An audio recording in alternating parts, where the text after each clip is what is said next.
Yuri Procházka versus Alex Black Magic Pereira is going down at UFC 303 this Saturday. Ian Garry is going up against MVP. This is a fight where two guys are really, really good at distance management. You've got MVP with that quick, long right hand and some funky elbows, interesting trips. Ian Garry is brilliant at maintaining distance. He knows how to slide back, counter you with that right hand. He's got great low kicks, good fundamental Muay Thai. So Ian Garry moving to train with Charles Oliveira could be a significant factor in this fight. Because if he's improved his jiu-jitsu and he's improved his wrestling, we could definitely see him mixing in the takedowns and using that to win a decision against MVP. He's probably not going to be too successful with the hands, but I think landing those low kicks, getting those takedowns should be enough for Ian Garry to get the win. I want MVP to win. I'd love it if MVP chins Ian Garry. I mean, who in the MMA community likes Ian Garry?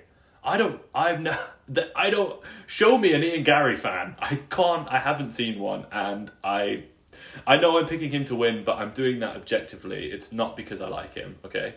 So the next fight on the card is Roman Dolidze versus Anthony Smith. Marvin Vettori is so slow, and he's so predictable, and he's so hittable. And Dolidze looked even slower, even more predictable, and even more hittable against him. I mean, Dolidze, mate, what are you doing? You're just bad. Like, Dolidze is terrible. And I really am rooting for Anthony Smith to get that veteran win over him, use that experience. Roman Dolidze is going to come into this fight. He's going to try and chin Anthony Smith, like blowing his gas tank in the first round. And then he's going to try and push him up against the cage and hold him there for the next two.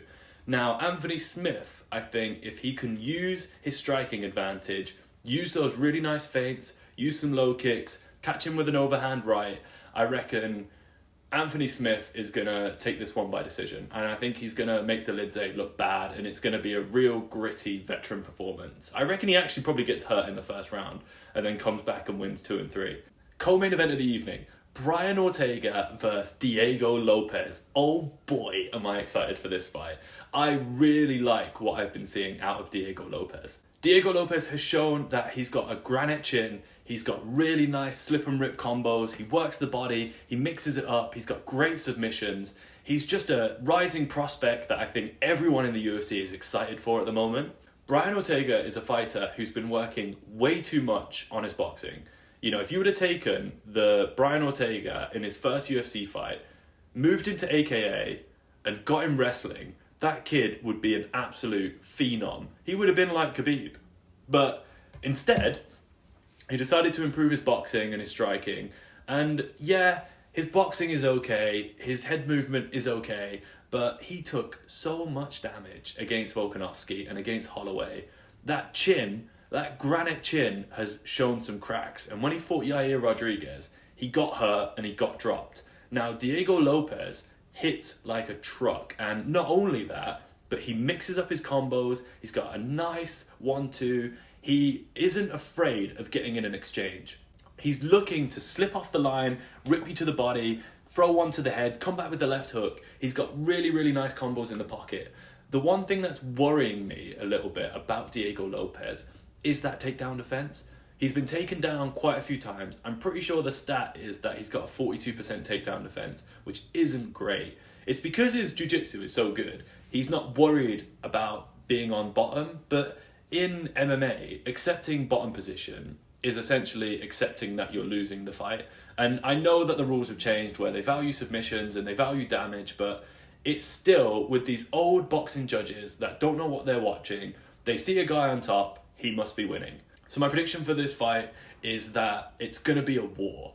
I think this is actually going to get fight of the night. I reckon Brian Ortega and Diego Lopez both having good chins, both loving to brawl a bit in the pocket, and both having good grappling. We're going to see a messy, exciting fight where both guys get hit. You know, Lopez is in a submission, Ortega's in a submission, he's defending it, he's attacking it, they back up, they're throwing bombs. But ultimately, I'm going to have to give the edge to Diego Lopez. I know he's lacking on experience in the UFC, but he's younger, he's fresher, he's got a better chin, he's got better boxing. Jiu-jitsu, probably give the edge to Ortega, but due to all of those factors benefiting Diego Lopez, I'm gonna go with Diego Lopez by a 3rd round TKO.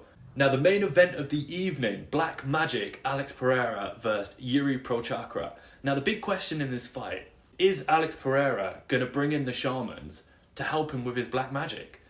So watching the last fight with Alex versus Jiri, what we saw was that Alex Pereira has the ability to land the low kicks, he's got more power, he's more precise with his striking, he's better at counters, and he's able to get up off the bottom. So what we learned from Jiri from the first fight is that he's susceptible to the low kicks. He can land some strikes on Alex Pereira, but he can't get too overexcited and look for that finish. When I'm watching the fight with Jiri versus Alexander Rakic, it really worried me. It didn't give me any confidence for this rematch. I mean, number one, you've got Jiri Procházka saying that Alex Pereira is doing black magic. That's an excuse. You lost. And if you don't take accountability for your losses in MMA, you don't learn. The only way that you're going to learn from a fight is accepting that you lost, taking a step back, rethinking your game plan, and coming in with a fresh approach. Jiri Procházka, if he thinks that it's black magic, then he's not going to make any changes, is he? Other than maybe bringing in his own shaman. I'm going to have to go with Alex Pereira in this fight. The striking is too clean, the counters are too good, he's got too much power, too much awareness. I think we do see a more competitive fight out of Jiri, because I think he's going to go for those takedowns more, and he's going to be a bit better at throwing the combinations safely.